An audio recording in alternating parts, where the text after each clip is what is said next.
to you as we move forward. Before we do move forward, I want to have a moment of silence for those who have transitioned, military, police, and even family.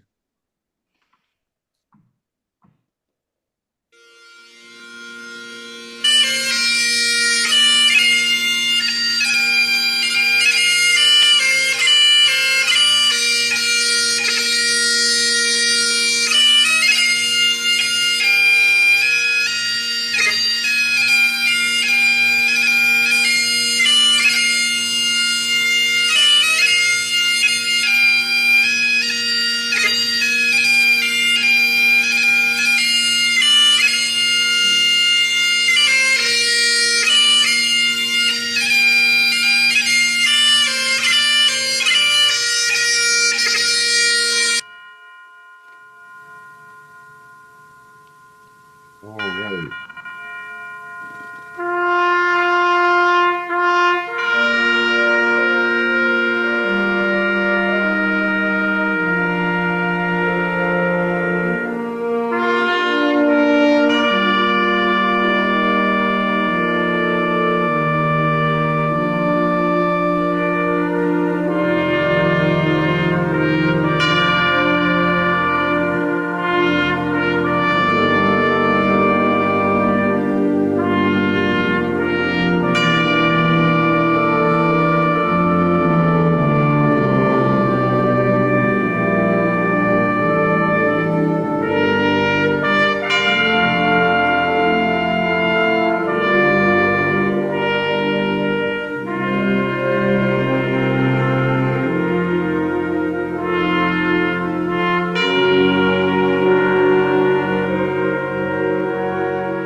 All right, thank you, Dia. It seems like you were trying to bring me down into some tears with that one.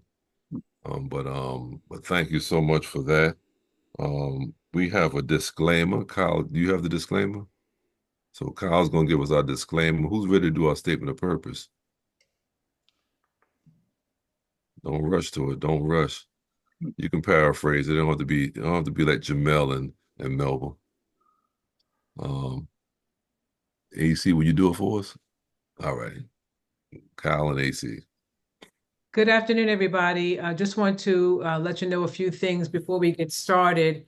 And that is the first one is that the panelists that you're seeing in front of you are going to be discussing various topics today and giving you their opinions. We want to make sure that you understand that it's not to be interpreted as legal advice for you. We all come from different jurisdictions and different places, and the laws change from place to place. So we are not legal advisors here. We are just voicing our opinions about the subject matter. So if you need legal counsel, please seek legal counsel in the state, county, town that you're in.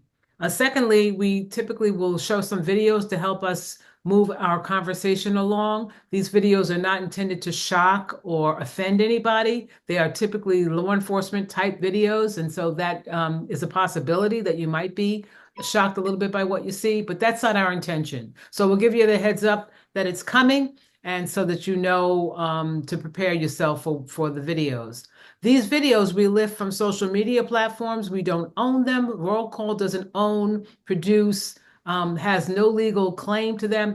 We just lift them off of social media platforms, just like you might do with your friends and family. And lastly, sometimes our panelists' conversation gets a little salty. It might be some language that you mentioned to offend anybody by the nature of our language. We don't censor one another, and we allow folks to speak from the heart and as passionately as they feel for the subject that we're discussing. And that's all that I have to remind everybody about today. Thank you, Quiet Storm. AC.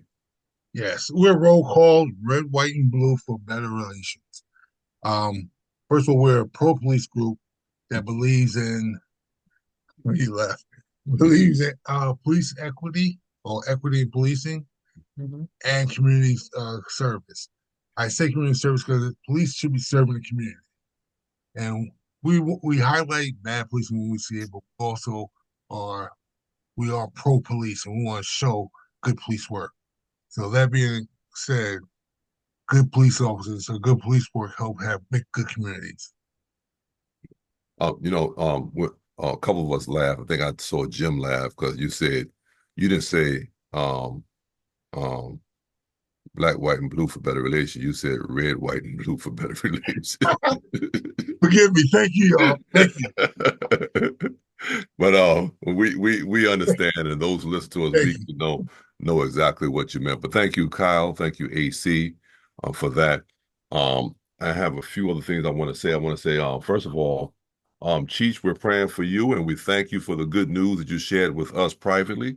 And we're going to continue to pray for you and your family. We'll continue to pray for Ursula and Tyrone and his family. David Kennard and the loss of his cousin. We're praying for his family. JT and Orlando, we're praying for the both of them. Sister Beverly Wells, I know your birthday was October the 14th. We say happy birthday to you. You make it here every week, and we appreciate you sharing with us on a weekly basis. And then also AC celebrated his birthday on October 22nd. We want to say happy birthday to AC as well. And then if you try to catch on to us, well, I'll wait for that. No, I'll say it now. If you tried to catch us on last Thursday, we were not on due to the sudden passing of my son. My son was in a tragic accident on a New Jersey Turnpike in New Jersey by exit number 5. In a construction lane, 1 lane, speed limit 45 miles per hour, so there was no excessive speeding. But I and my family just believed that my son fell asleep behind the wheel and ran into the back of a tractor trailer, and he was pronounced at the scene. My wife and I had to take a trip to Mount Holly, New Jersey that night. So we're pray for us. The service is going to be on Saturday, this Saturday, October 26th, from 9 to 11 will be the wake. 11 o'clock, we'll be doing the service, and I'm going to try to speak on behalf of my son. My thing is that I'm going all the way with him, all the way.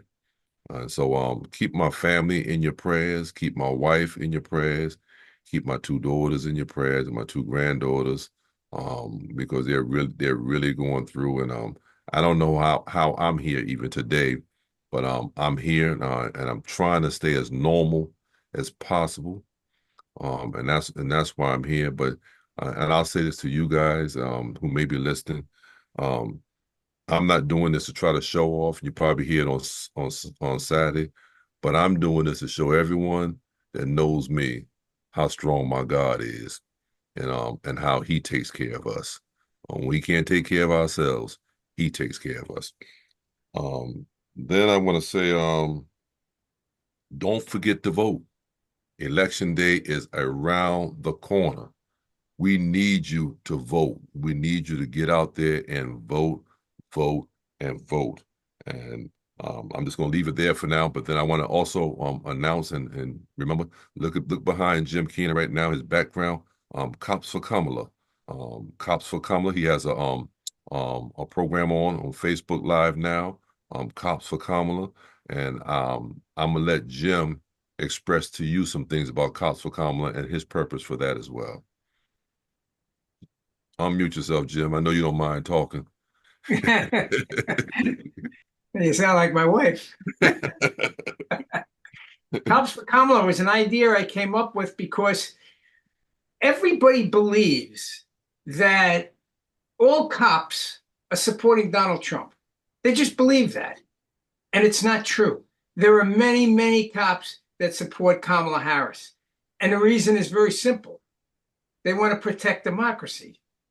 I mean, if you saw the things that just happened just recently about Donald Trump, it's mind-boggling to me, and I'm sure everybody else on this panel is, how could anybody continue to support this man after all the things he said and done? I mean, he has said, I'm going to be a dictator.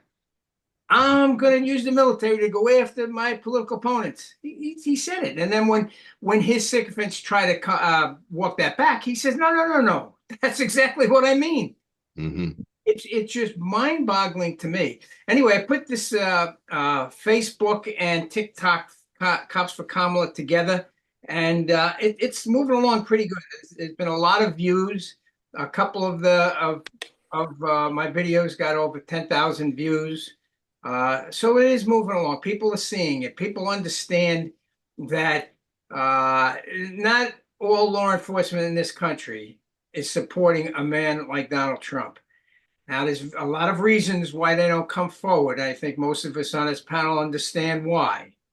You know, the MAGA world is filled with bullies.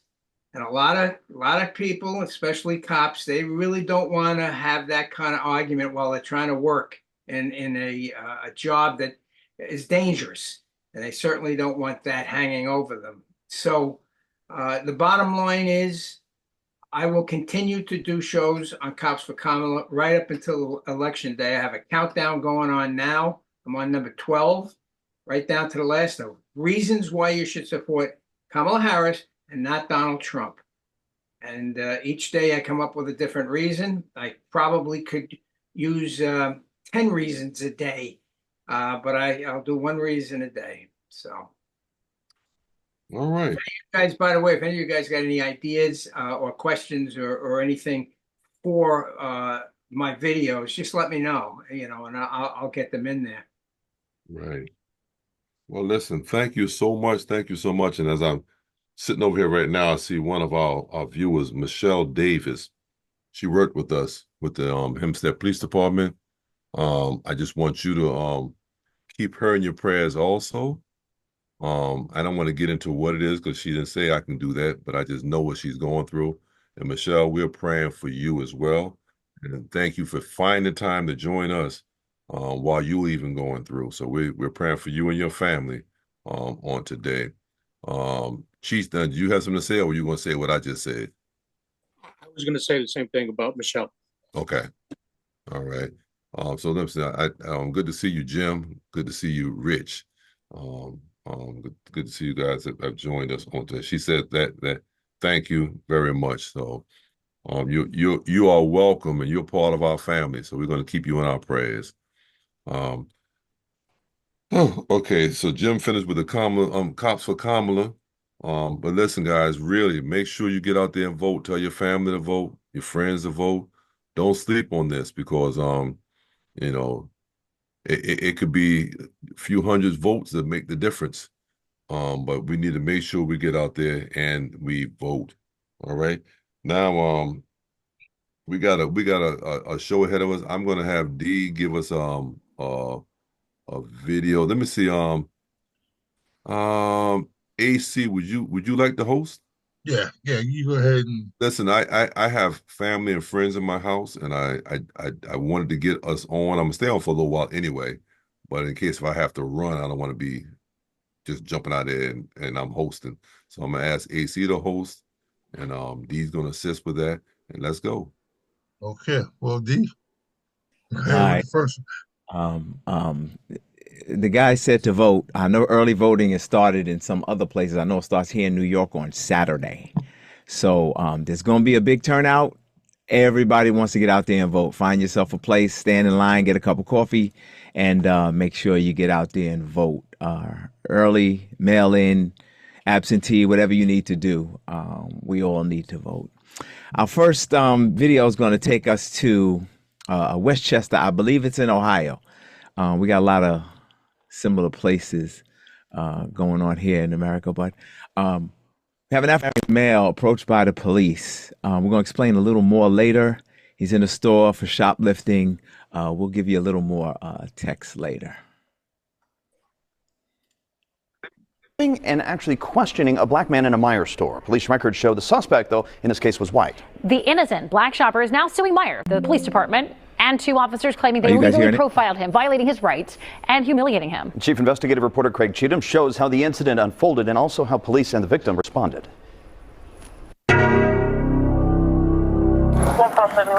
Westchester Police body camera video shows officers Tim Menkenball and Tanner Sendez looking for a possible shoplifter 10 minutes after a police dispatcher gave this description. Caucasian male, maybe late 30s. He's wearing a dark green/gray type colored Carhartt coat, got a red hoodie underneath. I believe he has a cutting device. Is this him right here walking up to us? Within a few minutes after they arrived in the store, Sendez points to a man he said looked in his direction and mirrored the officer. Yeah, look at Carhartt part of the left. It's not Carhartt. There isn't anything like him. But despite Menkenball's doubts, the senior officer leads Sendez, a trainee, toward Eric Lindsay, a 60-year-old black man wearing a puffy orange coat. Hey, boss. Come talk to me. A police department internal investigation of the incident found at this point you can hear a police dispatcher on the body camera video telling officers that the real suspect was still in a different part of the store. Clinton Meyer, on the general merchandise side still in the candle pile. I'm doing well until I got stopped. What's up? Yeah, LP called and said that he looked at stealing some items inside the jacket. Then, Officer Sendez tells Lindsay that Meyer Loss Prevention said the suspect is wearing a tan jacket, even though police records show that wasn't true. Well, what did they say? Because I walked in here after you guys. Listen. Yep. This isn't tan. What am I listening to? Okay. What am I listening to? This isn't tan. Okay. This is orange as Relax. It's okay. Okay. It's okay. It's not okay. Menkenball continued questioning Lindsay. Do you have any items in your jacket? Hell yeah, I got items in my jacket. Okay. Well, the items that I walked in here with behind you guys. Okay. Well, that's not what we're being told. After that, the police dispatcher is heard saying the real suspect is near Valentine's cards. Sendez leaves with a Meyer employee, later identified as a manager.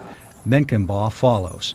2 minutes later, a different officer arrested a white man who matched the description of the suspect. If they made a mistake like that and it was truly a mistake, what kind of people are you hiring and giving a gun to? They made mistakes here. Westchester Police Chief Joel Herzog says the police department's internal investigation found Menkenball and Sendez violated police department policy that prohibits unjustifiable stopping and questioning of citizens, but found no evidence that the officers stopped Lindsay because he's black. When Officer Sendez first saw him and when Officer Menkenball first saw him, neither could tell his race. I think Officer Sendez says he kept mirroring me, which he felt in his experience in loss prevention led to, hey, this guy's watching us also, so maybe this guy's involved. But descriptions constantly change in our line of work. When but there's no calling. evidence that description changed, correct? Not in this, no. But that doesn't mean between the time the description's put out, they have clothing in the store.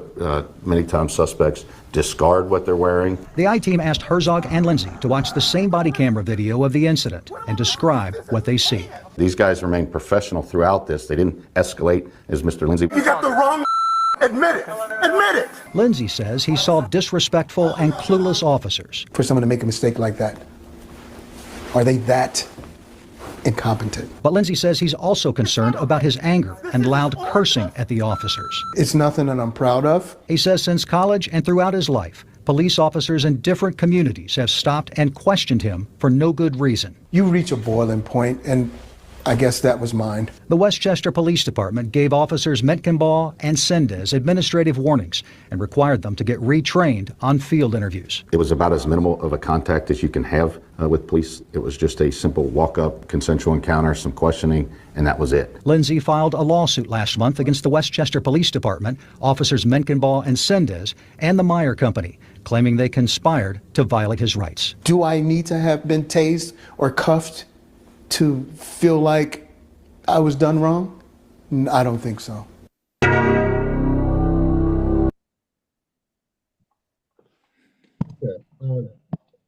Jim? Yeah, I'm going to make this very simple. This is what you just saw is exactly the reason our group exists. That's why we all got together and Donald started this group. That kind of behavior. What that gentleman said at the end is very true. You don't really have to be tased or beat or handcuffed or anything else to be humiliated. You know, if any one of us were in his position, we would have been totally humiliated. So anyway, that's why we're here. Okay, I got Don and D. Yeah, I sat there and said, as a black man, this is something we've experienced all our lives. Just being pulled over because we were black, or maybe that we made eye contact with police officers, because that's what we were talking about as well. And I can only imagine if you walk in behind the police and you know you haven't done a thing, but then you get stopped. How's anybody supposed to feel? And this guy apologized for his language, and I appreciate that. But how do you deal with that when you know 1,000% that you're innocent, you haven't done anything, you're in here shopping? And I love his answer. Yeah, I have something in my jacket. And this is what I walked in here with when I walked in behind you. So that's just it's heartbreaking to watch this thing. And he's not my family, but if he was my family, it would even hurt even more to see that's what you have to go through. I'm done. Okay. D? I just want to approach this from a different angle. It's okay to say you're wrong. This is what's wrong with us, man. It's okay to say I made a mistake. I screwed up. They got tunnel vision on the one guy. I don't know whether you guys heard it, but on the radio, I could hear it. They're describing the other guy in the other part of the store. So this is what we call tunnel vision. You got tunnel vision. You keyed in on this person. He said he was mirroring him. I don't know if I walk in the store after two law enforcement officers are walking in the store and they're about to do their job, I'm going to watch what they do too, because I don't want to get involved. So the mirroring thing is ridiculous. His loss prevention experience, that other officer said, that's ridiculous. You got a description. I'm hearing it over a video of the description of the guy, and I'm clear. I was looking for the red hoodie under there. I was looking for orange and black male. When it's a white male, it's not. That wasn't in the description at all. And there's an employee reporting as they're in there. It's okay to say you're wrong. They were wrong, 100% wrong. To try to justify it, that's why people don't trust the police. Because we all make mistakes. We're all human. You might need some training, buddy. When I was out there and we needed more weapons training, we didn't say, well, we don't need weapons training. We don't need this training. Let's go out there and enforce the law without the training. No, we said we have a problem. We have a lack of equipment, a lack of training. We went and got the training so we could be better police officers. That's lost here. There's all this explanation as to why this could have made sense, and it did not make sense. I don't know whether many people took a look at the video, but the difference, not just in the clothing and the fact that one was white and one was black, but it was two totally different. It's a 60-year-old male. Right. That guy that got locked up was in his 40s. Come on, man. At some point, we all have to be able to say, I made a mistake. I'm sorry. I screwed up. What do I do to make up for it?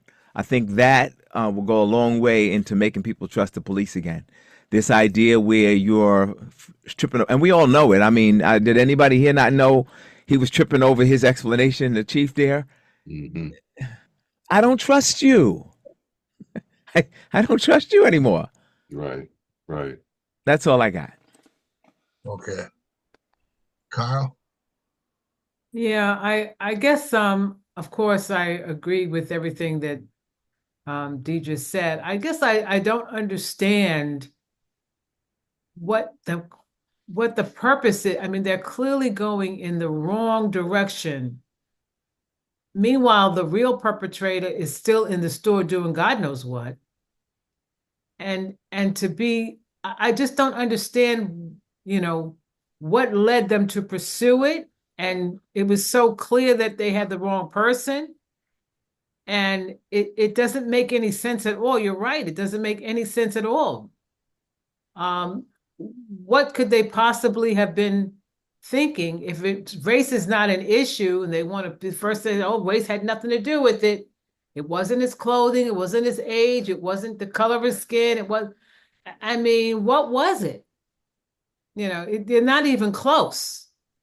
It's just so You know, and the training issue, this is so basic. I don't even know what are you retraining?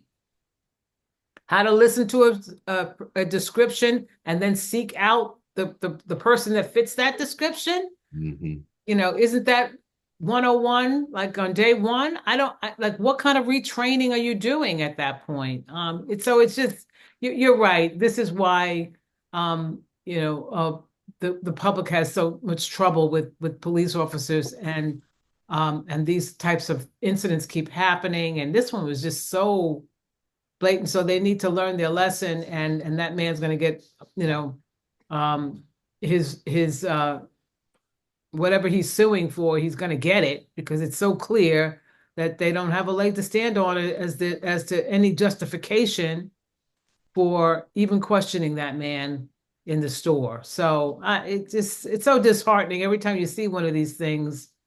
It makes no sense from a police, in terms of the police officers themselves. You're there to get the proper person, and you're clearly in the wrong place, wasting your time, harassing somebody that doesn't need to be in it at all, not in it at all. It just doesn't make any sense.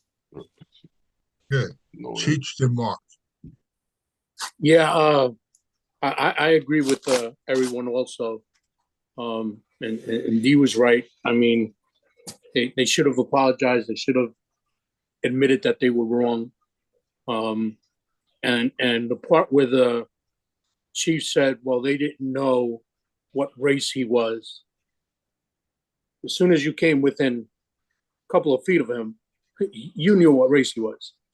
And right then, it should have been a moot point. It shouldn't even have to have approached him. My other point, and Don kind of brought it up at the beginning, is people don't understand where we're coming from.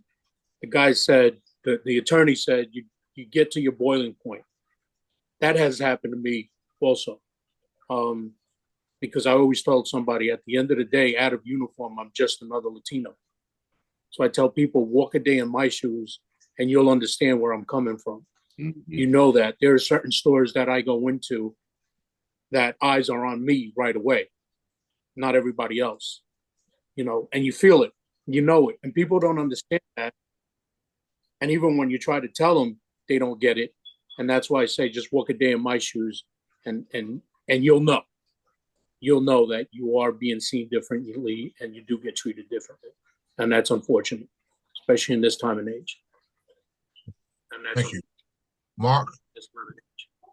Yeah, good afternoon, everybody. I just had to shake my head. The chief turns around and says he offers as an excuse that often bad guys will change their uniform, change their clothes and stuff like that. But since when did we have the power to change our race?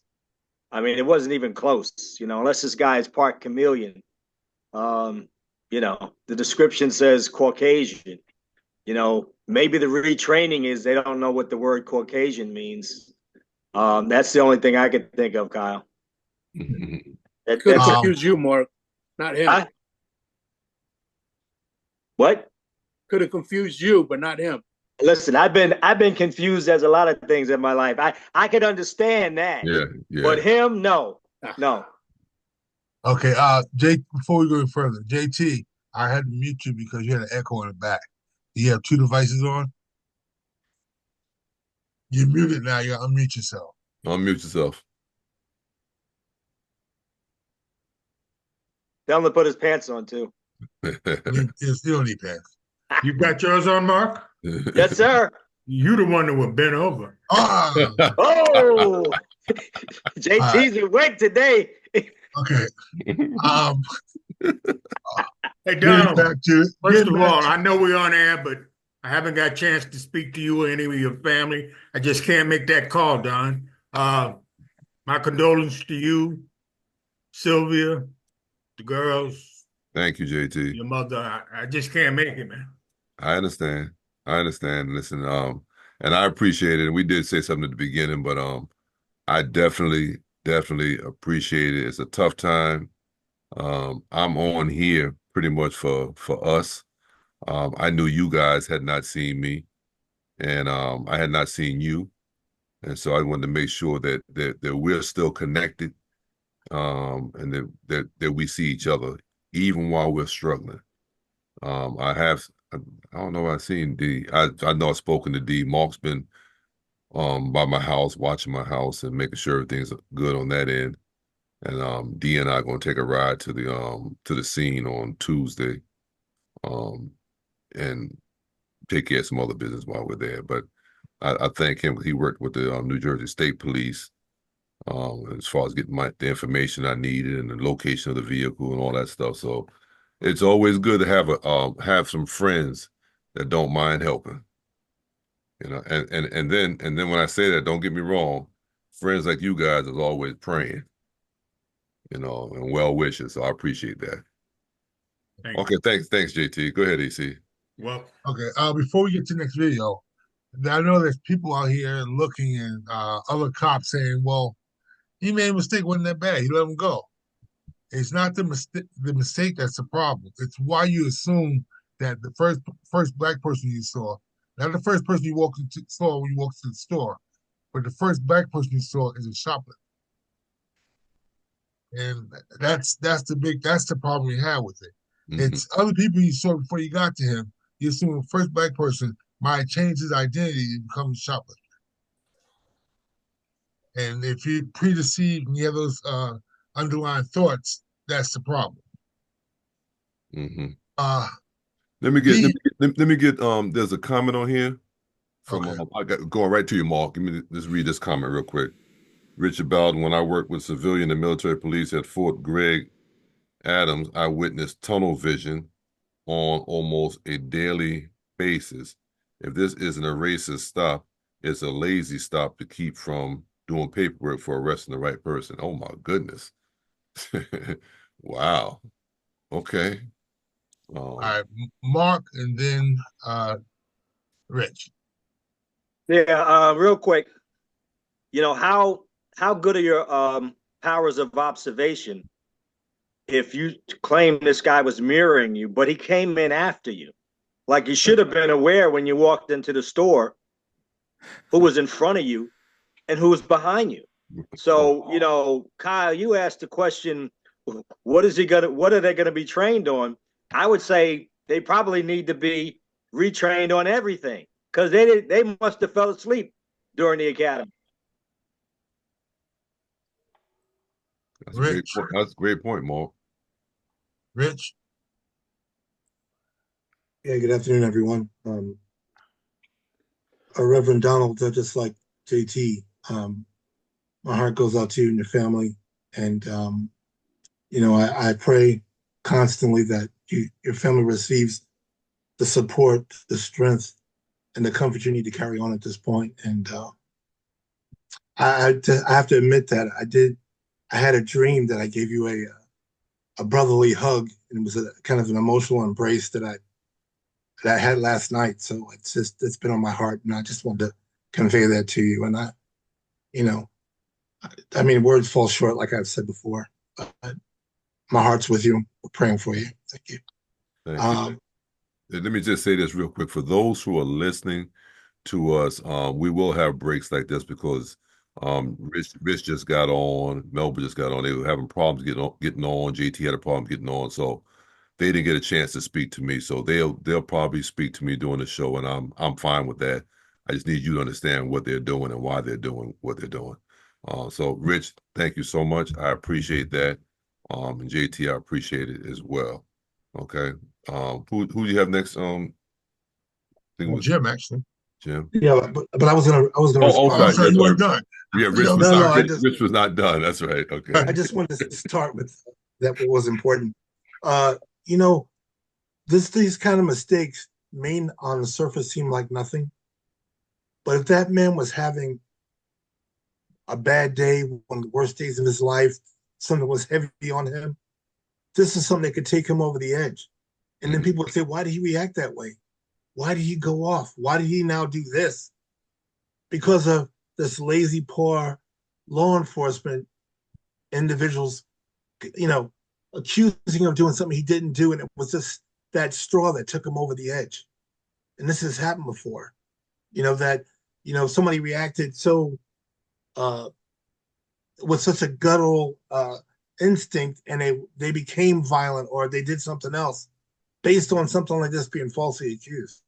Right. And like you said, time and time again, it adds up. If you're a person that's falsely accused and based on your color, number one, it just, you just get to a point where you've had enough. And I'm glad this didn't escalate for him to the point. I mean, he got upset and he cursed and he got loud, but it didn't take him to another level. And we have to be conscious of what we can do to people, and that people are hurting or people are carrying things with them, and how something like this could take them to the next level. And I'm glad it didn't.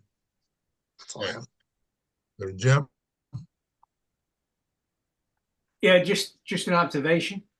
Had this happened in Nassau County, that man would have been arrested. Yeah, and everything would have been justified. None of this, they would not have been in trouble at all. Everything would have been fine. So they could have made that racist investigation and never be accused of it at all. Okay. Mark? Yeah, your hand up? Mark? Yeah, Kyle had a hand up. Oh, okay, I'm sorry. She's Thank muted. you. I see it. Thank you. Yes, I did. This actually did happen in Nassau County, in Garden City, at the Western Beef. A man was actually taken down to the ground, handcuffed. Meanwhile, the real dude that did the shoplifting in another store, who ran into the Western Beef, was still in the store. And police actually detained the innocent gentleman for, I don't know, maybe about 20 minutes or so, and then released him there. And there, of course, lawsuits and all of that. But yeah, it was pretty bad. And they finally did catch the person that was still in the store trying to get out on the roof and trying to get out. And customers, as well as employees, gave statements, obviously exonerating the person who was falsely accused and taken down. But they actually, jumped him, threw him down on the ground, arrested. The guy wasn't, I would say he was not in compliance, because he's there baffled, like, what are you doing? Why are you arresting me? What's going on? And with that, they took him down. And so it did happen. I'm probably happened other times too, but that one's one where I recall vividly. Okay. Now you got something for Mark? You muted. I just want to add to Kyle's story that he was a Nassau County Corrections officer trying to identify himself as an officer, and all this happened to him. And then they found out that he didn't do it, and he was a Nassau County Correction officer. Yeah. That was Garden City PD. Mm-hmm. I remember that one clearly. So I just wanted to expand. Rich made a good point, as everyone else has, but he also brought out something which I want to expand on, which is what we say all the time. Even if you feel that the police are wrong and they're wrong, okay, we always advocate that comply first.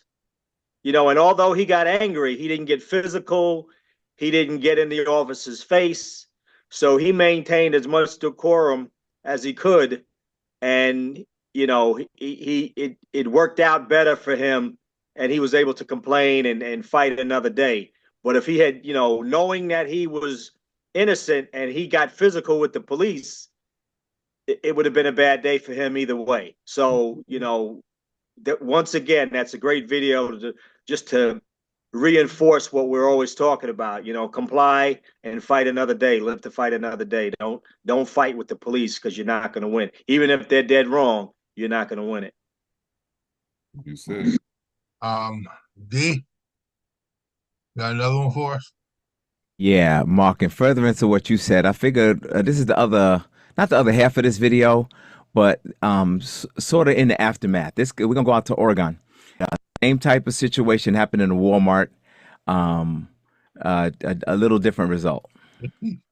Walmart is ordered to pay an Oregon man $4.4 million in the so-called shopping while black case. So you telling me right now, so you telling me right now he's going to trespass me from this property for what reason? Because he wants to. Because he wants to? On August 19th, a Multnomah County, Oregon jury ruled against Walmart, saying a customer was racially profiled by one of its employees. What did I say? What did I say to threaten you? What did I say? No, I didn't say anything to threaten you. It happened on March 26, 2020, at a Walmart in Wood Village, Oregon. Michael Mangum went to the store to buy a refrigerator light bulb when he noticed an employee in the same aisle. The employee, later identified as Joseph Williams, worked as theft prevention in the store. According to court documents, William asked Mangum why he was staring at him. Mangum says he replied, quote, "Because you're looking at me." After that, Williams ordered Mangum to leave the store. What did I say? What did I say? If I keep watching, you're going to slap the shit out of me. No, I didn't say that.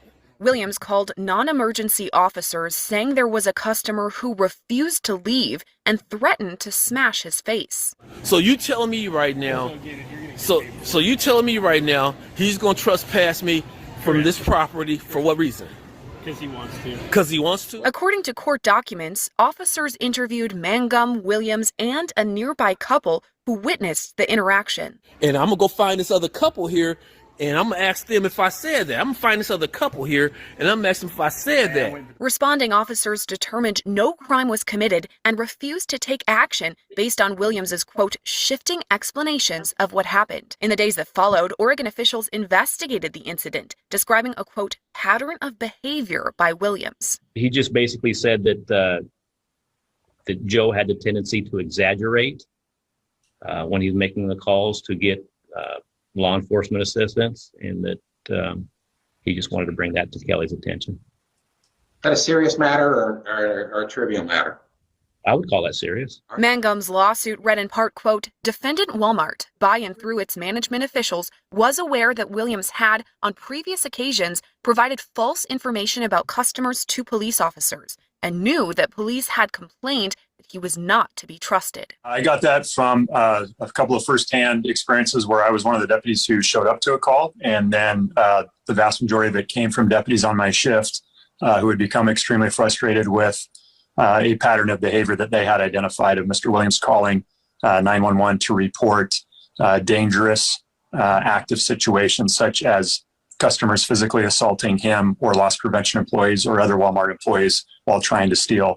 And then the deputies determining that that never actually happened. Court documents alleged Walmart was negligent, quote, in failing to supervise Williams so as to prevent foreseeable violations of customers' rights by Williams.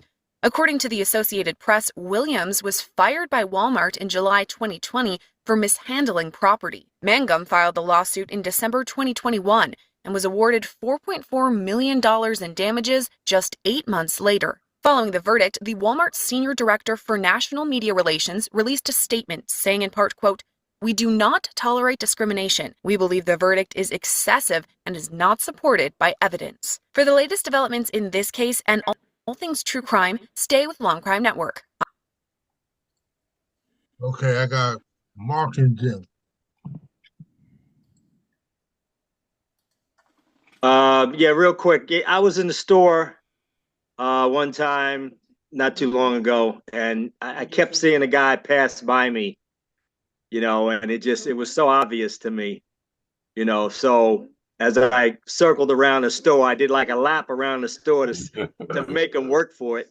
And then finally I walked up to the front, and then I walked over to him, you know, very nonchalant, because they had, hey, Dawn. Because, yeah, sorry about that. So I turn around and I walk up to them, and they had expanded the store. They brought the gym next door to them. So I walked up to them. I'm like, hey, when did you guys expand the store? This looks really good.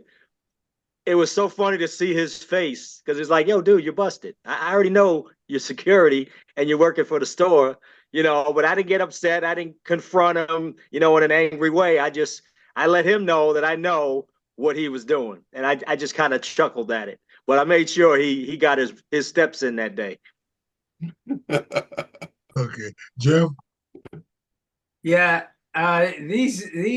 These officers certainly did the right thing, just leaving well enough alone. But watching it, these are the kinds of things that officers get involved in, and they turn ugly real quick because you have some guy lying like that. He works for the store. The officers are there, kind of. The store is the complainant. And, had this guy not changed his story a million times or been known to be a liar in the past, the officers may have been, looking to escort this guy out or arrest him for trespassing if he didn't leave. And that's how these things then escalate into a wrestling match and worse. But what my point is that these are the kinds of things that officers deal with every day that can turn on a dime. In this case, it didn't. The officers knew this guy was full of baloney, so they just walked out. But if they didn't have that experience with him or him changing his story 100 times, they may have gone to the next level, which is you have to leave the store. I'm not leaving the store. We'll arrest you for trespass. Well, you'll have to take me out. You know how it goes over and over and over. And then you have a situation that totally was caused by that one guy. Okay, thanks, Jim. D. Yeah, I'm glad Cheech is after me because he said something that rang a bell with me before. We got to be straight up. Some of us are wearing our weapon. We have to understand that we're wearing a weapon, and we have to understand other people perceive us to have a weapon, to be doing something wrong, to be breaking the law. If we understand that from both perspectives, I think we can alleviate some of this. I'm not mad that you're scared of me because of the color of my skin. I'm really not mad at that. Yeah, the big man blessed me with this color. I kind of like it. And if it makes you scared, I kind of like that too. That's just how I am. But I think it's important for us to understand there's not wait a minute. We didn't do it because he was black. Sure you did. Sure you. And it's okay that you did. Because once you realize I'm doing it because he's black is the beginning of you fixing the problem. I think what the problem is we don't want to talk about it. Let's act like it doesn't matter. I look at everybody as the same. Come on, man. I got my first Social Security check, guys. I'm 62 years old. I've been followed in every stores that I know the owners in, stores that I go in every day. You get this is what it is. You're wearing your weapon. It's a perception. The only way we're gonna bridge the gap is for you to realize you have a perception that I'm gonna do something, whether I'm gonna do it or not. Realize that you were wrong for having that perception, and then figure out how you're gonna fix that. But for us to start making these excuses, this wasn't the first time this gentleman has done this. I don't know whether there were many examples of him, and he's literally making things up. He's literally making. I got cameras everywhere. Don, when we go south, you'll see they all over the car. I'm gonna wear one. It's just how I am, because for so many, when I was working, so many people, the story always changes. What are you talking about? This guy was telling him, you said this to me. You said that to, what are you talking about? Mm-hmm. To bolster his racist account of what happened. That happens more often than not. Right. And I think once we all realize what it is, I think only then it can begin. It'll probably never be fixed. But I would feel better that we're working. Right now, we're not working on it getting fixed because we're trying to act like it doesn't exist. Oh, no. I look everybody the same. I take everybody as no, you don't. And it's fine. I feel it. I see it. I know it. It's fine. When you, something I wanted to respond to really quick with Kyle, I trained a bunch of investigators 2 weeks ago. And when we were talking about the retraining, because you asked the question, what can they be retrained? I try to tell law enforcement officers when I teach them, you got to leave yourself out of that uniform as best you can. It's hard, but you got to leave yourself at the door. It was an interview class. You have to leave what I'm going through, what I perceive, what smells I like, what I like to eat. You got to leave it at the door, because you can't be effective as a law enforcement officer if you bring that in. Because I'm bringing 62. I'm bringing all of these perceptions in, and I can't be objective then. Because then everything I do is from a subjective nature. And that's what I meant by the training. We got to start, if you're going to wear the uniform, you guys wear brown, city guys are blue, we're gray. You got to leave your stuff at the door. That's the only way you can be effective. And that's all I want to say. Before you go, Cheech, I think Melbourne, you say something? Oop, yeah. So, Don, my heart is with you. And with Tyrone, life has been lifing this year for, I think, all of us. And your family weighs heavy on my heart with everything that you've been going through. And to back up D and what he just said is, like, early in my career, I had a shopping while Black incident at Best Buy. And I had just gone in for like a CD and walking around to see if there was anything else that I wanted. I didn't want it. I didn't particularly feel like going home that day. You guys that know me, I'm not a big hangout person. So like, even within the village, if I took off my uniform and I start walking around in plain clothes, unless you knew me, most of the people had no idea that I was law enforcement, right? So the little plastic sensor tag had fallen off. And I'm like, it's no big deal. I don't want anything. Let me just go to the register. I go to the register. I pay for my items with my American Express. And as I'm leaving, this very large Caribbean woman stops me and she says, "Let me see your bag. You're stealing." I was like, "What are you talking about?" No, the tag fell off the CD. I'm like, "Yeah, the tag fell off the CD, but you just watched me go to the register, pay for it with an American Express. What are you talking about? Why would I have to steal?" I said, and then she's like, "Let me see your bag." And I know, to Dee's point, my weapon is in my bag. I'm not allowing her access to the bag. She can't go in my bag. I was like, you know what? You can call your manager. And I'm quite calm. I'm not getting irate with this woman. And I'm like, you can call your manager. You can have somebody go back, see if you got videotape of my bag ever leaving my back. And unless you do, you're violating my civil rights. No, you don't know what you're talking about. I know exactly what I'm talking about. In fact, Unless you have video, or you can say that you saw my bag leave my back and me putting something inside that bag, you've got no reason to hold me, stop me, whatever. And thankfully, I was able to talk because I knew, I was like, one, I was scared I was going to get in trouble because I was a new officer on the job. And two, she could not have access to my bag. Absolutely not, because I do have a weapon. Mm-hmm. So it's especially when you are in law enforcement, you have to be very cognizant and very aware of all the factors that are in play. So that was just, my experience. Thank you. Cheech? Melba, I'm sure you've gotten the "can I help you" a lot. I'm sure a lot of us on here have.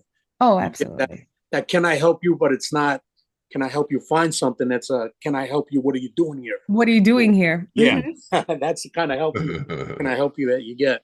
But Dee hit on a lot of the points that I wanted to bring up.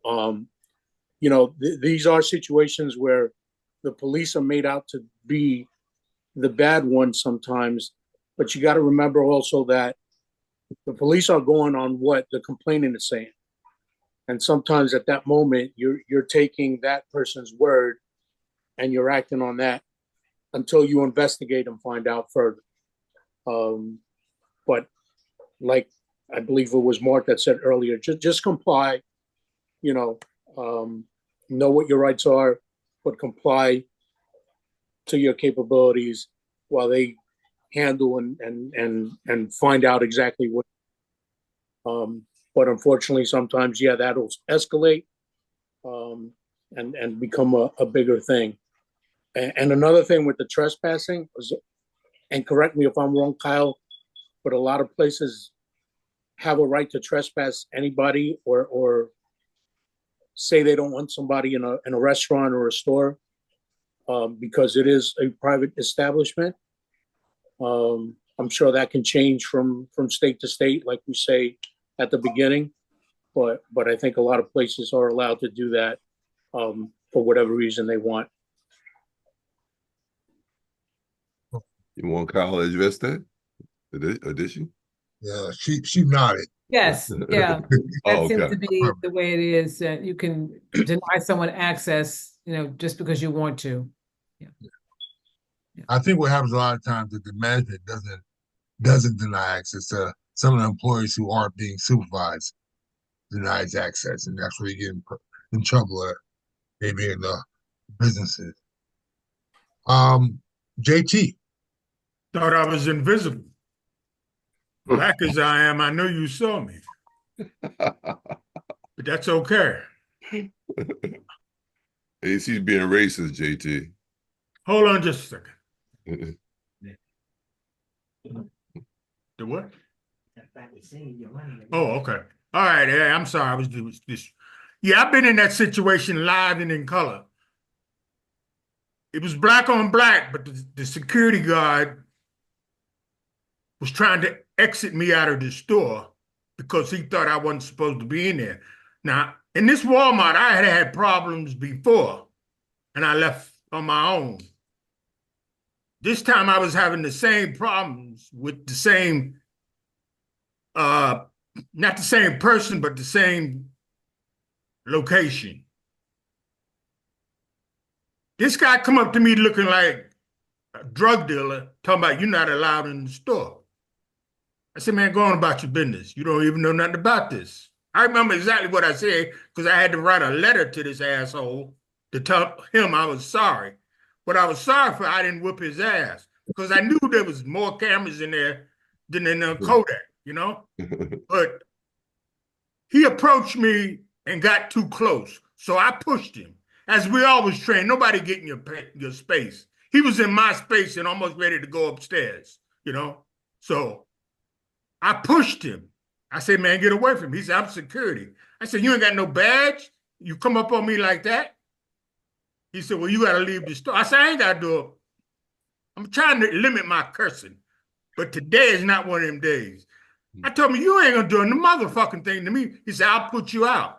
Motherfucker weighed 100 pounds, I think, if that much. I'm 70. I was 72 then. I may be old, but I know some moves that I would have whooped that boy's ass from vegetables to canned goods. There's no doubt about it. So I left, and they were him and some other guy, not dressed as security, no security badge, no security ID, no uniform. So I'm thinking these guys trying to, take me. So I sat outside the store, and they said, well, we're going to call the cops. I sat there for about 5 or 10 minutes. They didn't come. So I left. I went by them because they were standing in the front waiting on the cops. I said, you two guys are assholes. I hope you get my license plate so when the cops come, they can pull me over. Why did I wish that? I was maybe 6 blocks away from Walmart. The cop saw me going this way, and he was going the other way. He made a U-turn. I pulled right over, put on my flashes, and he said they've had problems there before. I'm gonna make this shit up because I see y'all getting bored, but I don't really give a fuck. But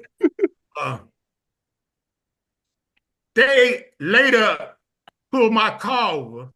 My wife was driving. They told me, I gather you're not James Thomas, but he has a warrant for his arrest. So, oh shit, really? So the next day I went in there, turned myself in, as the good ex-cop I am. And they did some paperwork. I had to go to court. They put it into mitigation. Mediation. What? Mediation. Yeah, mediation, same thing. I had to write this asshole a letter that I was sorry that I put my hands on him and this and that. Now, I buttered it up so much you thought it was a buttered roll, but it was bullshit. He approached me with no security, said he was security. So what? Telling me I can't be in the store? But it does happen, especially in Walmart. Any questions? No, that's something that we experienced, JT. Many of us have experienced that at some time in our lives, and it's just a terrible, terrible feeling to have to go through that. And sometimes you may be with family. Yeah.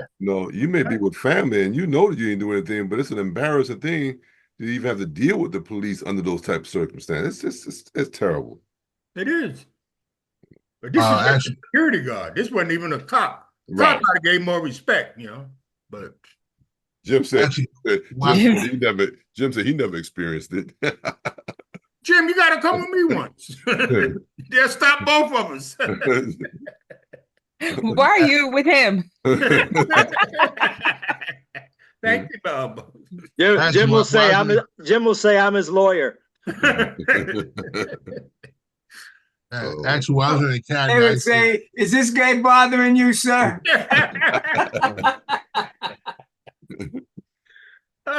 Thank God y'all in New York. when I was in the academy, a guy used to follow me around Stop and Shop all the time. And I used to make it a game. I'd make him go all around the store, and then I start following him. And I understand why he didn't realize it. I would come there twice a week. And he didn't realize that the same person he followed the whole time that ended up following him. And then at the end, he asked me, "Why are you following me?" "Because you've been following me. I thought you were playing the game." You're it. But now I'm not allowed. I'm not allowed in that Walmart again. If I go into there, I'm trespassing. Shame. You got to write a letter. Shame, JT. Wait, you had to write a letter and get trespassed? No, I had to write a letter, and if I go back in there, I'm trespassing. See, I ain't as bad as y'all think. All right, JT Mark, banned from the I'm Walmart. worse. I'm worse. JT. Yes. Tarjay. Say what? Tarjay. Go to Target. Oh man! Oh, that's got 20 minutes. Man. Mark, you have the floor. Yeah, you know what? I'm snapping on JT, and I forgot what I was gonna say. Y'all go ahead. Well, if you have nothing else to bring to this, D can go to the next one. Our next video is going to take us to Mark. Where was this? Somewhere in America. I didn't have anything on it, but Mark sent this to me about some apparent insurance scams. Oh, that was Long Island. Oh, that's Long Island, New York. Uh-oh. Yeah, I believe it was a northern state. Oh, okay. Let's take a look. Oh, okay. Appears to be an attempted insurance scam caught on camera, a car backing into another car on a busy highway. But the plot was Gio Benitez is here with the story. Gio, good morning. Hey, Rick, good morning. Yeah, this is the kind of story where I'm going to ask you to just stop what you're doing for a couple of minutes and just watch this video because it was posted on the driver's TikTok just 3 days ago. And as of this morning, it already has more than 61 million views. The driver knew something was off about. Oh my God. This terrifying moment caught on camera. Oh my God, what did I see? Babe, what happened? Suspected insurance fraudsters intentionally backing into Ashpia Natasha's car on a busy New York City highway. This guy just reversed into me. What the hell is going on? My first instinct was that I got caught in a road rage. It was very chaotic. Watch as the silver Honda Accord cuts off Ashpia, causing her to slam on the brakes. But when she doesn't hit them, the driver putting the car into reverse and to treat it like an accident. I asked them if they were okay. We were able to exchange information. The guy in the video, he told me that the female was the driver, and she doesn't speak any English. But then, take a look at this. The backseat passenger is trying to put a covering on the back window as the driver climbs over into the front passenger seat before getting out of the car, pretending to be injured. They pull out their phones to record the damage. Oh my God. They're rushing to leave. They were basically when I turned around to go check on the car, they just got in their car and left. After watching the footage, they believe they were being scammed. Taking the videos to the police, they pretty definitively say that they've seen similar scams like this. According to the National Insurance Crime Bureau, fraudulent automobile accidents occur more frequently in urban areas where there is a greater volume of vehicles, and criminals prey upon women driving alone. Just incredible. And if you think you've been a victim of insurance fraud, make sure you report it. Many states have insurance fraud hotlines that you could call. And the scam could involve more than just the people in the other car. It could include doctors and lawyers who participate in the scheme. So just like Ashpia did, when you see something strange, trust your gut here. And to see it on video really puts it into perspective Really how does. this works. 61 million views. Yeah. Wow, always listen to that voice inside. Okay, Yeah. Gio, thank you so much. Okay. Yeah, Jamal. Hey guys, how's everyone?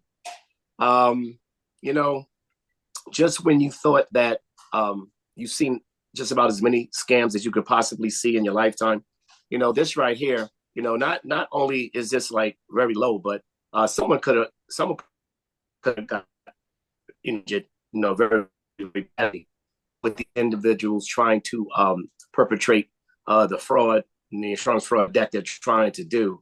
What's really disturbing is that what the media is saying, that they are targeting, you know, females that drive by themselves. They're targeting elderly people that may be driving by themselves, and you know, unbeknownst to them, they, you know, maybe become a victim of this type of scam.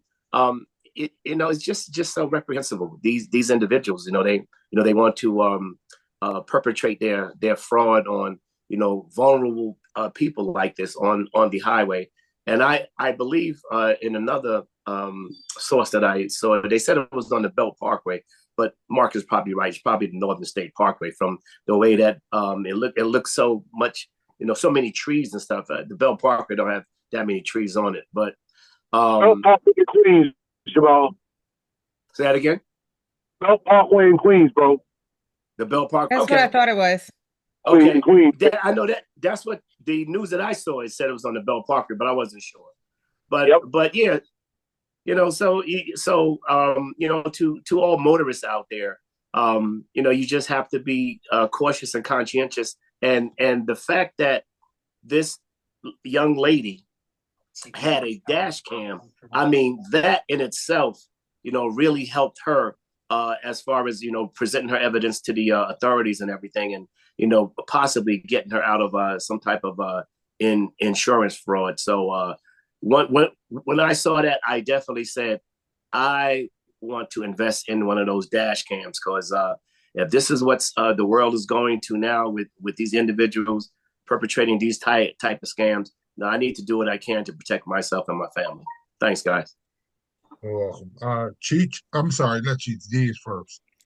All right, just really as a point of law, when you get involved in an accident, no matter whether it's a crime or not, the law states you have to pull over and exchange information. Now, if you're in fear of your life, they're targeting single women or women that are by themselves. Feel free to pull over, Safe location. call 911. Don't roll down your window. Stay in the safety of your car. I know you're going to be upset. If you don't want them to take off, there's nothing you can do with that. The other thing I want to say is similar to what Jamel said. Get yourself a video, dash cam. They're $20. Cheap ones are $20. I saw one for $17. You can turn it, you can twist it, you can put a little card in it. You take it out with you every day, put it in your computer. It circles the video, so it keeps recording over itself. These things are invaluable, not only in case of an accident, because I know we think from ourselves, from our maniacal point of view, but also for other people, right? So if there are many times that I've provided, I've just been sitting on the Belt Parkway and saw an accident, and I was like, "Ooh, that's rough." And then the guy pulled back and took off, and the poor guy was sitting on the side of the highway. I don't know. And later on, we were able to get him a video. So these things are invaluable. If you get one, they got the one with the 2 cameras, one front and back, or the one you can turn yourself. You can video inside, outside. That's something you should invest in. It helps out. It's an invaluable tool. And I think just having it sometimes, some of our not so nice people, some of our law breakers know there's video everywhere. I always say this, if I was a criminal, I'd be smart enough to know I can't do any crimes, because there's literally video cameras everywhere. The first thing I do is to look, oh, let's see where the LPRs are, where the video cameras. The neighbor is going to have video cameras. Somebody's going to have another video camera. Some guy is flying a drone. Hey, buddy, give me the footage. I can zoom in over here. You're looking over here is fine, but let me zoom in over here. So you just keep that in mind. Being able to record everything in the different cameras that you can have is very valuable. But you got to pull over, lock yourself in if you're in fear, and call 911. Get 911 on the line right away. And if you have your phone, start taking video. I mean, that's an activity I do not like, but in this case where you gotta, if you don't have a dash cam, start taking video. That's it for me. Yeah, this is the reason that Europe, almost everybody over there has cameras on their phones, because they had a big problem with situations like this where people doing similar incidents and then, of course, suing for damages and for physical injuries. So it is, like Dee said, important to buy one of them cameras. They're not that expensive, and have them in your car. We had this happen on Long Island a couple of years ago. I'm not going to mention any names because that person, even though they were arrested and involved in this scheme, is now head of a department in Nassau County politics. But yeah, they're always trying to come up with something in some way to get money out of insurance companies. So it's a good thing to cover yourself with cameras. Thanks. Mark? Yeah, there was another video that had a motorcycle. I don't know if it was in the United States, but it had a motorcycle, and this guy was on a motorcycle, pulls in front of this lady, backs the motorcycle up into a car, and then literally jumps into her windshield, slams it. She's yelling, "What the heck? What the heck?" I don't know if we had went over that or not. I just sent it to D. I don't know if you can pull it up real quick or not, but I know he's got a lot of other videos. But it goes to show you, this is not an isolated incident. This happens more than you think. Another one is a merge. Somebody will pull out, and then they'll stop like halfway, and you're sitting behind them thinking they're gone, and then you're looking to the left, and then when you look to the right, those merges can be really bad as well. You really have to keep your head on a swivel, not just for regular people, but for these scammers as well. Also, we saw him, that person, that group of people leave. I believe they left because they saw the camera in the windshield. He saw the guy in black. He looked at him, look at the camera and go speak to someone, and then they began to start leaving. That's what happened with the motorcycle when the lady was like, "Well, I have it on camera." Yeah, My I have man that. jumped up off that hood. He couldn't get on. You got it? Yeah, I got that up. You want to see it? Yeah. Let's How take long a is it? How long? It's short. No, it's only 49 seconds. This is a quick one. Quick one.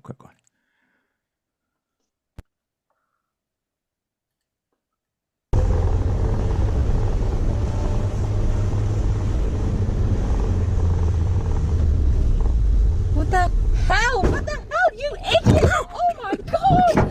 Oh my god! What the hell are you doing? Oh my god, you're mad. No, absolutely. I've got a camera. Do you understand this video? You're a complete idiot. I'm going to try to absolutely mad. Hello? Yes, please. Oh my god. Oh my god. I've got a camera, you idiot. Gee, I wonder if that witness was involved. Yeah. Right. Yeah, he was running behind him. He was run too.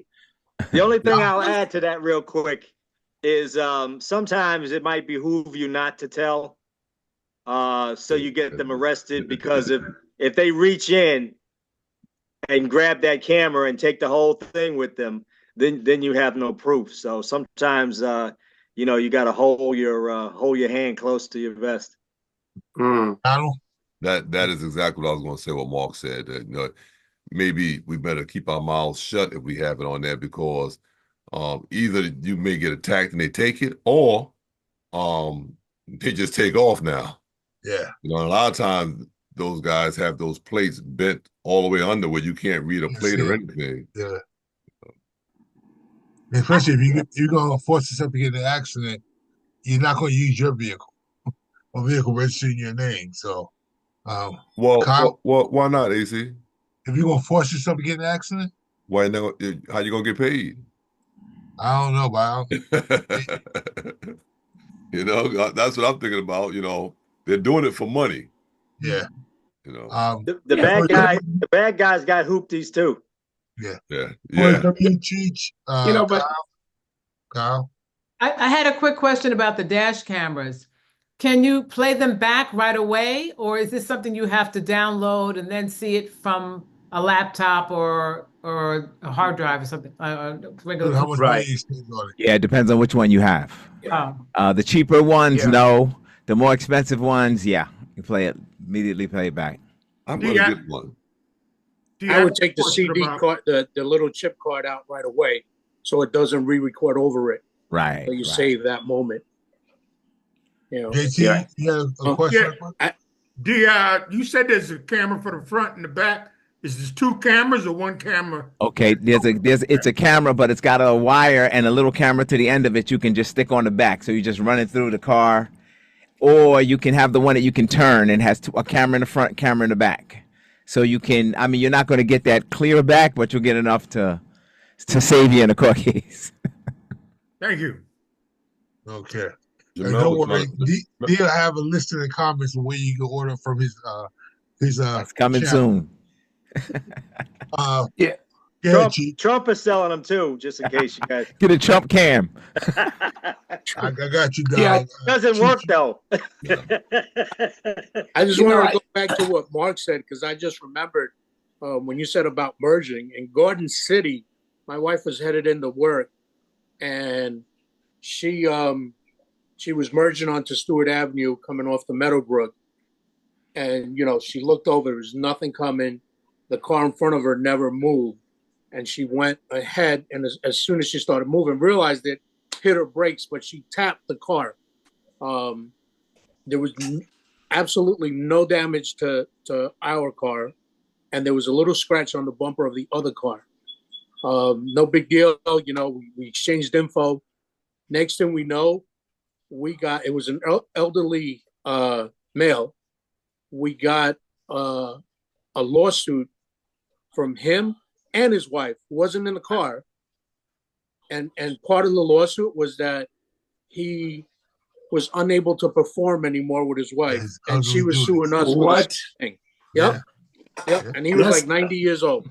So I'm just going to interject because I used to work for Geico insurance company, and that is a standard claim by people who, when they sue over automobile accidents. Wow. I couldn't believe it when I was reading. I'm like, what? Yeah. Jamel. Okay. Yeah. Me an idea.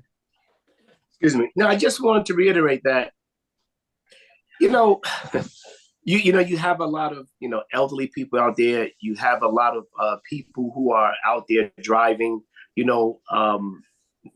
with nerves, and for them to get in with these scammers doing what they do. I mean, think of the harm that they, doing to these people, even though I know these scammers don't care. But, I know there are a few ladies that I know that, they drive with, they're gripping the steering wheel with the death grip. And so, they're nervous just driving. And then just imagining something like this happens to them. I'm not sure how they would, react. But I hope that they come out with some type of legislation that will deter these knuckleheads from doing this. And I hope they throw the book at them if they come up with some type of legislation. That's all, guys. And the problem is that people know that you're going to get something out of it, even if it's a minor thing. Because what I was told, and Melba, you probably know about this, my sister worked for a little bit in the insurance industry, and she said that they will look at a case and say, well, you know what? We can fight this. We know our client's in the right, and this other party suing us, but this is what it's going to cost us in court. So they calculated and then they'll take part of that and say, you know what, we're going to offer you 10K, and we close this out right now. And people know that. These scammers know that you're going to get something, because they'll close it out.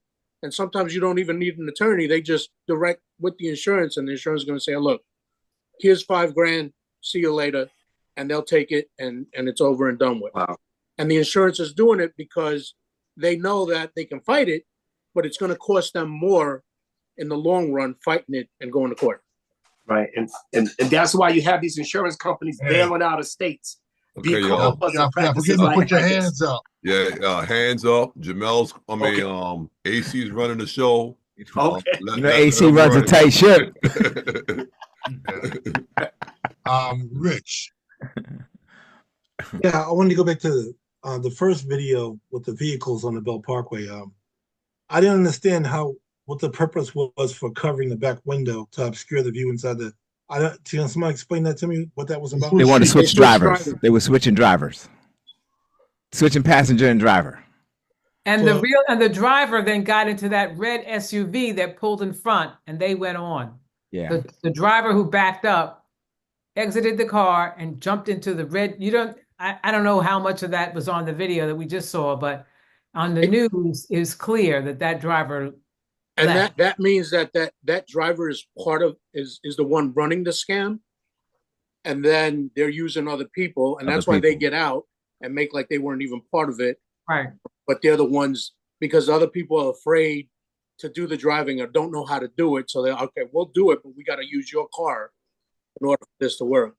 You know a lot about this. It's a Latino thing, bro. Oh, all right. Well, the person that changed and became the driver didn't speak English, and that was that's what they said. That was part That's of what they said. Okay. Oh, thanks. Okay. Mark, you figure out? Yeah, real quick. And a lot of times the person who they want to be indicated as a driver might have a pre-existing injury that they're going to work on. So, she might not have been able to, like somebody said, she might not have been able to cause the accident. So the person who knows how to do it will do it. Then they'll flip.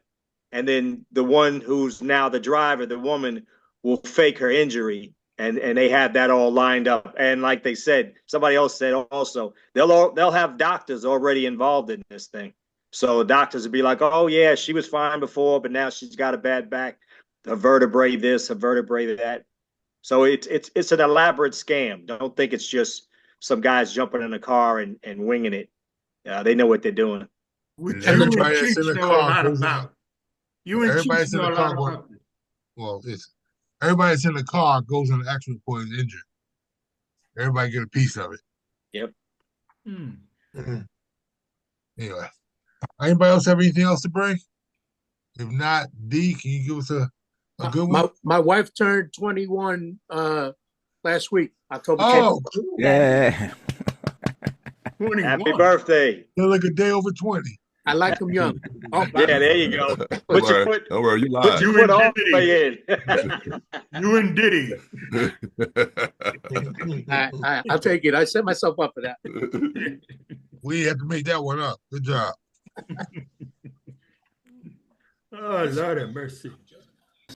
First, he performs a trick with a pen, pretending to toss it up, only to pull it out of his mouth. Then he hands the pen back and asks the cop to hold it tightly, quickly snatching it behind his back. But what happens next is mind-blowing. The guy asks the cop to hold the pen in his right hand, focuses his attention, and then asks, ready to be amazed. The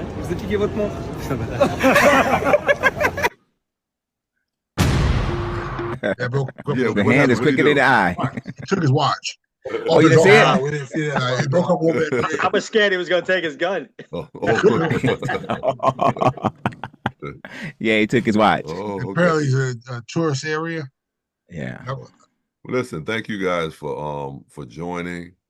Thank you guys for helping me out. This thing is rough. But when I see faces like yours, it helps me out. And I really do appreciate it. Mark, thank you for all you have been doing. Got it, brother. And we're gonna speak, Mark, with D. Because D's gonna take me out to Jersey on Tuesday. And Yeah, I heard. Just want to know if you want to roll with us. I don't know if you can or not, but we'll talk about it. Good to see Reverend Larry Camp. Reverend Camp, I did get your message or something I got from you. I know I did. I got so much stuff. It was like I got stuff from everywhere, and I did see your message. Thank you all for reaching out and praying for me. Even those that are on Facebook Live now. I see Donald Coleman. I see Edith Irving, a good friend of mine, Omar Evans, Reverend Omar Evans, Karen Caffey, Mother Yvonne Lee, Michelle Davis, Donald Coleman, Richard Bowden, Marcus Diggs, and many others that have joined. I did see Renee Henderson and others that have gone through here. My wife was on here. I can't see all the names that's on there right now, but I thank you all for that. Pray for each other. Pray for Cheech. Cheech got a little bit of good news, but he's still he's still in need of our prayers. Also pray for we continue to pray for Tyrone and Ursula on the loss of their loved one, Dave and his cousin. We're gonna continue to pray for them, and I think that JT and Orlando, we're definitely praying for you guys. Thank And you. a lot of people are coming in town, so they'll be in town for the funeral service on Saturday. Saturday from 9 to 11 is the wake. 11 o'clock starts the service, and I'm going to try to speak for my son on that day. But as I speak for my son, I'm going to speak for the Lord. All right. So, Cheech. Yeah, if I could say something real quick. Thank you all for the prayers, and you guys all personally knew what I've been going through and all the testing to get to this point. And for public, I've been approved here in North Carolina to go on the transplant list. I'm gonna put it. My Facebook page is Chili Willie, and I'm gonna put it on there because the more people that know, and you can put it out to your social media, is the better odds I have of getting a living donor. So I just ask for everybody's help in just pushing out that information. I'll have it on my page with where you go and what to do to be tested and to see if you're a match. But your prayers alone, I appreciate. That's a huge. I believe in God. I believe in my faith, and I'm faithful that it's going to come through. So if everybody can push it out to their social media, I appreciate it. Thank you. That's the least we can do. That's the least we do. Mark, go ahead, and I'm gonna shut it down. Yeah, I just want to say, Don, you and your family have been such a testimony to the faith in God, and I just want to acknowledge your family. You guys' strength and faith in the Lord is undeniable, and it's a true testament. Like I said, I just had to say it. So God bless you guys. Thank you so much. Thank you so much. Listen, to those on Facebook Live, thank you for joining us. If it's God's will, we'll be back on next week. And again, that really means a whole lot now, if it's God's will, because you never know where the death angel is. And I'm going to leave with this, not for the panel, but for those who are listening. God has never made a mistake. I don't understand what God has done, but God has never made a mistake, and I trust God with everything that's in me. AC, were you trying to say something? No. Okay, let us pray. God, our Father, we thank you for allowing us to join this group on today and be with those on Facebook Live. We thank you to God for life, health, and strength, and I pray now to God that you would be with my family, you would be with Cheech and his family, you would be with us all, even right now. We know, dear God, that you are God who's able to do all things but fail. So we place everything in your hands. We ask that God, you'll watch over our families, our friends, our loved ones. Be with us and be with them. In Jesus' name we pray. Amen. Amen. Amen.